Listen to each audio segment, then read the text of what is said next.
क्या नाम भाई साहब आपका? मेरा नाम है रोशनलाल, गांव कुंदनपुरा। तो बैजलपुर धाम पे कितने दिनों से आ रहे हैं आप? मैं लगभग 1 महीने से आ रहा हूँ जी। तो कोई फायदा है क्या? फायदा तो जी बिल्कुल है, और तन मन धन से दिल से श्रद्धा पूर्वक आएंगे तो फायदा तो होएगा ही।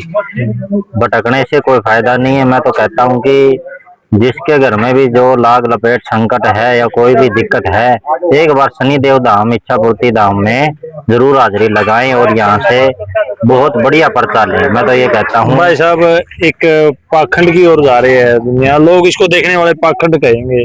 देखो जी, पाखंड तो देखो आप आपकी मनोसमर्थि होती है। कोई कुछ कहेगा, साक्षात भगवान भी आ जाए नहीं किसी के सामने तो भी पाखंडी कहने वाला तो पाखंडी कहेगा। परंतु कहने का भावार्थ ये है कि जो भी धाम में श्रद्धा पूर्वक आएगा, अपनी इच्छा से घर से मन्नत मांग के आएगा, दरबार में जुड़ेगा श्रद्धा भाव से, उसकी इच्छा कामना जरूर पूर्ण होगी। इस प्रकार के मंदिरों में पैसे इकट्ठे करने का एक सिस्टम बनाया गया है, क्योंकि हरियाणा के अंदर एक ट्रेंड चल रहा है ये, तो पर्चे दो और पैसा लो। ऐसा नहीं, ऐसी कोई दिक्कत नहीं है। ऐसा कोई पैसा ना तो लिया जाता है भाई। आपको 1100 रुपए देने पड़ेंगे, 2000 रुपए देने पड़ेंगे, आपका नंबर लगवा दूंगा, आप पैसे में आपका काम बन जाएगा।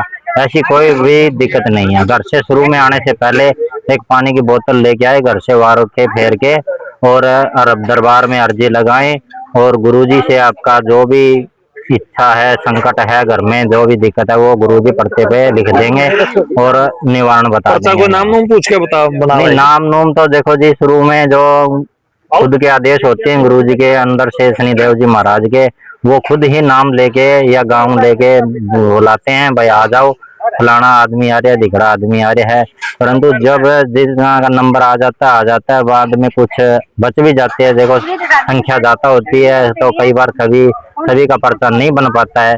तो शाम को जाते वक्त अपना गुरुजी से जो भी संकट दिक्कत है बता दो, और उसका प्रावधान जो भी संकट के विधि विधान है वो गुरुजी बता देंगे। आप पढ़े लिखे होने के बावजूद भी इस प्रकार की बातों में विश्वास करते हैं? देखो जी, ऐसा है, पढ़े लिखे अनपढ़ का कोई इसमें मतलब नहीं होता। जो सच्ची श्रद्धा होती है जिसको, वही बात है, संकट होता है ना, वो पता नहीं कितनी धामों पे घूमेगा, कितने जगह जगह जाएगा। ये पढ़ा लिखा क्या बीमार नहीं होता? पढ़ा लिखा क्या संकट में नहीं होता?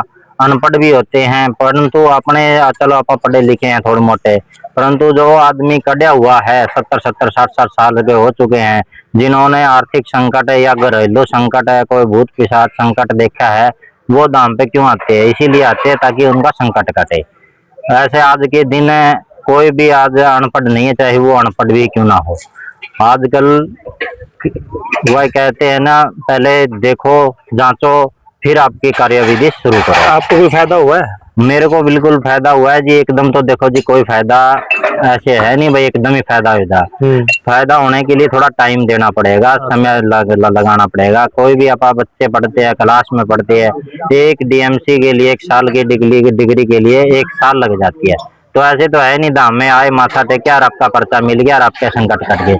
जो विधि विधान जैसा संकट होगा उसमें उतना ही समय लगेगा।